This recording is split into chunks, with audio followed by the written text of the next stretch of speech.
Hey, what's up, everybody? It's Reggie here. I was planning on doing a gameplay and commentary today, but my roommates are not working, and it's a lot harder for me to bring my computer in my room and set it up and play games. And also, whenever I bring my computer in here, they think I'm watching porn, which is half of what I'm doing, but I don't really want them to know that. But anyways, instead, I've got another story for you, so that's what I'm doing. So, this story happened back in the summer of junior year in high school, and that was the first year that me and most of my friends could drive and had cars, and you know what that meant? That means we could go down to the lake. And where I grew up, there was this big lake, maybe 15, 20 minutes away, so it wasn't a problem for us to drive down there and go hang out on the beach and grill some shit and just talk shit. So that's what we did. We did it quite a few times that year, and until we had to grow up next year and go to college and get jobs and shit. But we could do it all we wanted in junior year summer. So this story is about these two jet skis primarily that my parents had, and my parents trusted me a lot. I was the responsible child in the family, so they let me take the truck and take the jet skis down to the lake. And I knew how to work on them. I know how to work on cars and engines and stuff, and small engines are pretty simple, and the engines in those are really simple. So it wasn't really a problem. But big problem that these two jet skis have is every time I've ever taken them to the lake or anywhere, they always break. Both of them. They always break down on the lake in the most inconvenient times and places. And both of them usually broke down at the same time too, which was weird. I always thought that if I brought both of them, then at least one of them could come back and bring whatever the other one needed to fix it or just tow it. But usually they just both break down at the same time, which is just fucking terrible. I don't know why that was, but that's the way it always happened. So, this particular story was about one time, probably the last time I brought the jet skis to the lake. I would let my friends take them out because, you know, I wasn't just going to ride them around, and I hate having people on the back of them, so I'm not going to ride them around all day. So I let them take them out, and that always ended in disaster, but it was not ever as bad as this time was. So what happened is I let these two guys that I've known for a while take them out on the lake, and I tried to take as many precautions as possible to keep them from having a catastrophic disaster. I always taught them how to use them. It was really simple.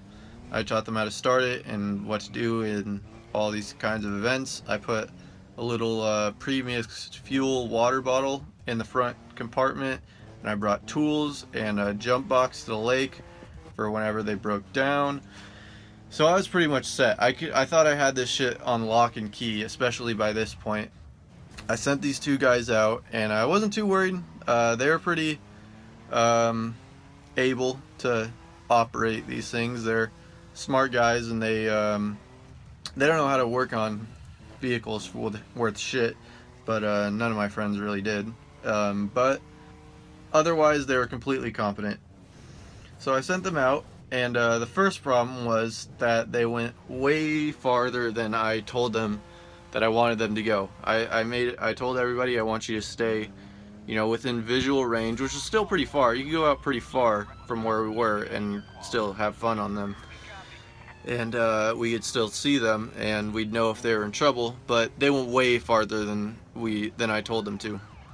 Now the second problem was they were gone for a long ass time, and probably about half an hour had passed before I realized there's some kind of problem because they were out for a long ass time. And I wasn't completely unused to that because they'd, you know, take them out for a long time and they wouldn't really want to come in because they're fucking jet skis and they're awesome. But I kind of realized there was a problem after about half an hour to 45 minutes, and couldn't see them. So we waited a while, and nothing. They just never came back. The sun was starting to go down, and I think we all wanted to go home and pack everything up, and they still hadn't come back. There was not much we could do about it. It's really hard to get a hold of like the park rangers or whatever, because I don't even know. It's like they only answer the phone sometimes and shit, and we couldn't get them on the phone this time. So basically, after probably an hour and 45 minutes, we are sitting on, just chilling on the beach, kind of waiting to get the fuck out of there, waiting for them to come back, trying to figure out where the hell they are. And the lifeguard trucks roll up, and we're all thinking, oh shit, what the fuck happened? What's going on here? We're kind of all worried for a minute because we had some alcohol on the beach. I don't think any of us brought it, but there was definitely some alcohol there.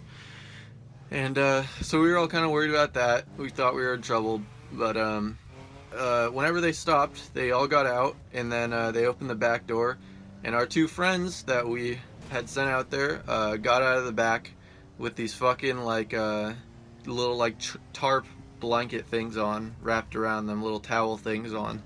And the lifeguard walked over to us and said, who's kind of like running this operation here? And I was like, oh well, I guess I am, because they're my jet skis and shit. And so I talked to the lady a bit. I was relieved that that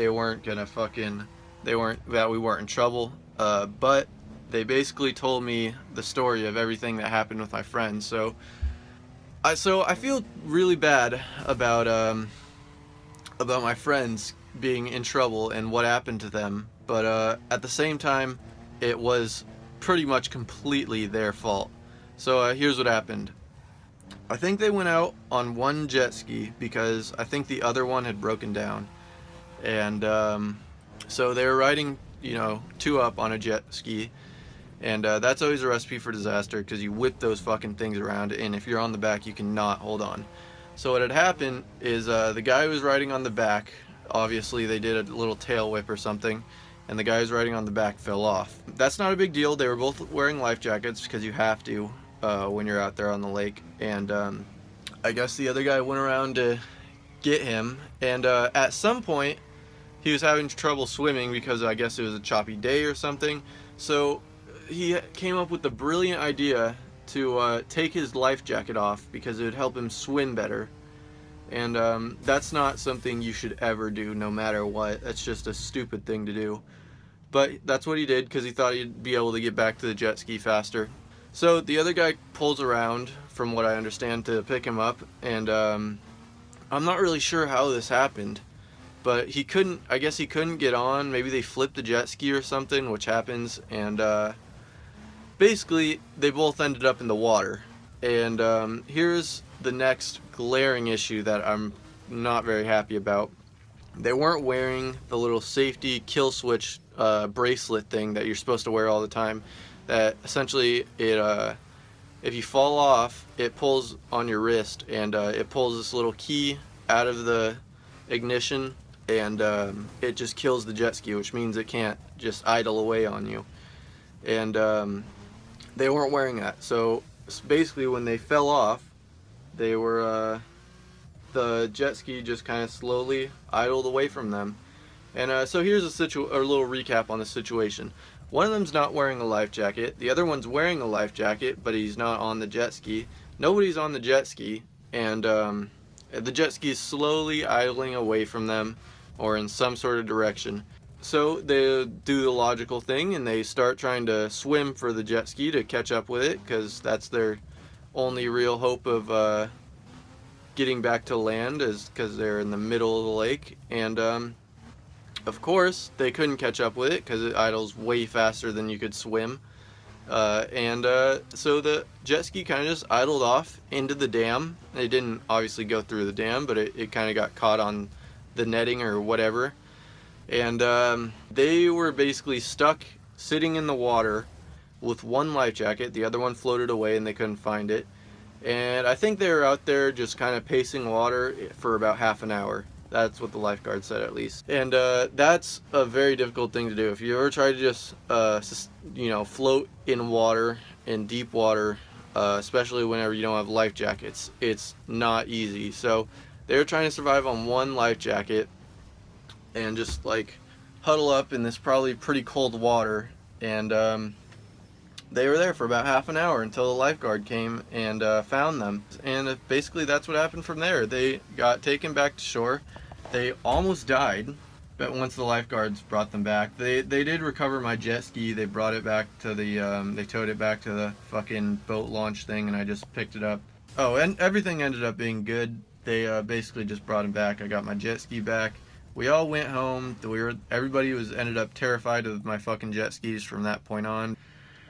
So it all kind of ended well, but it was a really dangerous situation. They were both in, risk of dying, and I guess it was kind of partially my fault. So I felt bad about that, but I didn't feel that bad at the same time because it's their fault. That was a nice burp for you. But yeah. And also, as a funny little side story, the alcohol that I was talking about that was on the beach where we were, whenever the lifeguards showed up, this girl who had brought this bottle of tequila stuffed it in the back of my dad's truck, and empty bottle, and I basically got a talking to later about my dad. From my dad, he pulled me aside in the garage, told me, listen, if you can, I don't mind you drinking, but don't drink and drive, which I guess he thought I was doing. And I was really confused because I had no idea it was there, obviously, otherwise I would have taken it out of the truck. But yeah, so that's how that story went. Everything was okay in the end, but it really fucking was annoying, and that was probably the last time I brought my jet skis to the lake. So yeah, take from that what you maybe can, and maybe learn a lesson from my shittiness. And yeah, I hope you enjoyed that story, and please like, comment, and subscribe, and I'll see you guys next time. Bye bye.